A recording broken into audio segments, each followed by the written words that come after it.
السلام علیکم دوستو، آج کی کہانی کا نام ہے حاجت مند ڈاکو۔ انگلستان میں ایک نامور شاعر گزرا ہے جو نہایت فیاض، نرم دل اور رحم دل انسان تھا۔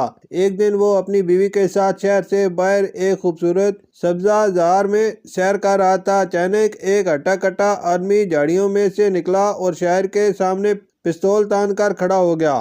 اس نے سخت لہجے میں کہا، جو کچھ بھی تمہارے پاس ہے فوراً یہاں رکھ دو، ورنہ ابھی گولی مار دوں گا۔ شاعر یہ منظر دیکھ کر گھبرا گیا اور اس کی بیوی خوف کے مارے بے ہوش ہو کر گر گئی۔ شاعر نے فوراً اپنی جیب سے روپوں کی تھیلی نکالی اور ڈاکو کی طرف پھینک دی۔ اس شخص نے تھیلی اٹھائی، شاعر کی طرف احسان مندانہ نظروں سے دیکھا اور تیزی سے وہاں سے چلا گیا۔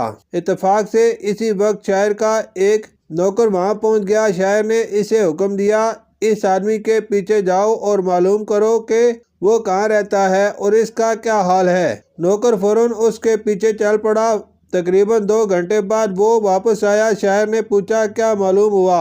اس شخص کے بارے میں نوکر نے جواب دیا، حضور، میں اس شخص کے پیچھے پیچھے اس کے گھر تک پہنچ گیا۔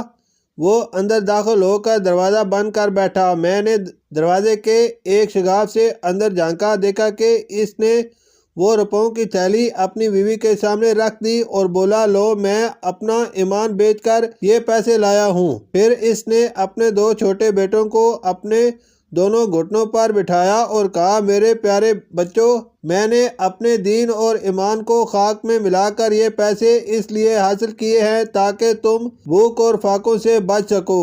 یہ کہتے کہتے وہ شخص زاروں قطار رونے لگا۔ یہ سن کر شاعر نے نوکر سے اس آدمی کے گھر کا پورا پتہ پوچھ لیا۔ کچھ دیر بعد وہ خود اس محلے میں پہنچا اور وہاں کے لوگوں سے اس شخص کے بارے میں پوچھ گچھ کی۔ لوگوں نے بتایا، وہ شخص اصل میں ڈاکو نہیں ہے، ہم اسے ایک شریف اور محنتی آدمی کے طور پر جانتے ہیں۔ اس کا کنبہ بہت بڑا ہے اور آمدنی بہت کم، اسی وجہ سے اسے سخت مشکلات کا سامنا کرنا پڑتا ہے۔ یہ حالات سن کر شاعر کو یقین ہو گیا کہ اس غریب آدمی سے جو غلطی ہوئی ہے وہ مجبوری اور تنگ دستی کی وجہ سے ہوئی ہے، بدنیتی سے نہیں۔ یہ خیال آتے ہی شاعر کے دل میں ہمدردی کا سمندر موجن ہو گیا۔